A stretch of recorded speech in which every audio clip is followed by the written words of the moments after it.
Angers 14e accueille Brest 13e, 6 points d'écart entre les deux formations. Les Angevins pourraient donc essayer de s'imposer pour se rapprocher de l'équipe bretonne. Une équipe d'Angers inquiétante qui reste sur une série de 7 défaites consécutives. Il n'y a eu que 3 buts inscrits pour 13 encaissés dans ce moment compliqué. Angers se présente avec Bouffal et Baoken titulaires. Bentaleb, recrue hivernale, est également présente. Brest de son côté se déplace avec Del Castillo, Belkebla, Mounier et Cardona.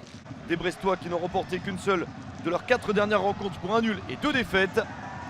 Première balle d'attaque pour le SCO avec un ballon repoussé par Bizotte. Bouffal récupère, Sofiane Bouffal dans la surface. Il s'accroche pour essayer de continuer son action mais est mise en échec. Première intervention intéressante pour le gardien de Brest. La réponse en attaque du stade brestois. La reprise de la tête, c'est juste à côté. Bonne première opportunité pour les visiteurs. Et c'est manqué de peu par Chardonnay. Nouvelle attaque angevine. Le SCO essaye de prendre les devants. Un ballon dans la surface. L'arbitre accorde un penalty au SCO d'Angers. Il a compté le nombre de fautes et a vu celle-ci plus importante que les autres dans la surface. Pierrick Capel est ceinturé. Et Sofiane Bouffal s'élance. Il marque le but du 1-0.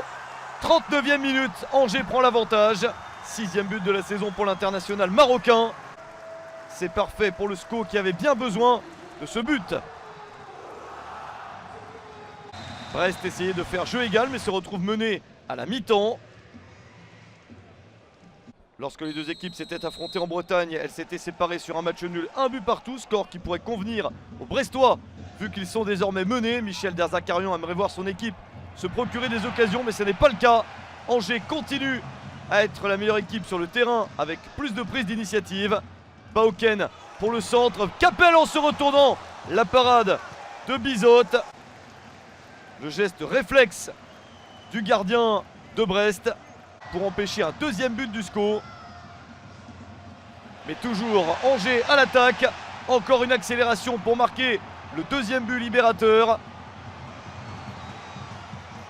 L'action va jusqu'au bout et surtout jusqu'à Bizotte, encore capable de s'interposer face aux attaques adverses. Il se place bien devant ses adversaires et empêche le 2-0. Brest a donc encore une petite chance en fin de match. La reprise de la tête de Chardonnay, c'est capté par Mandrea, le gardien de but du jour pour le SCO. Pas d'égalisation brestoise et victoire du SCO d'Angers après 7 défaites consécutives. 1-0 pour le SCO contre Brest.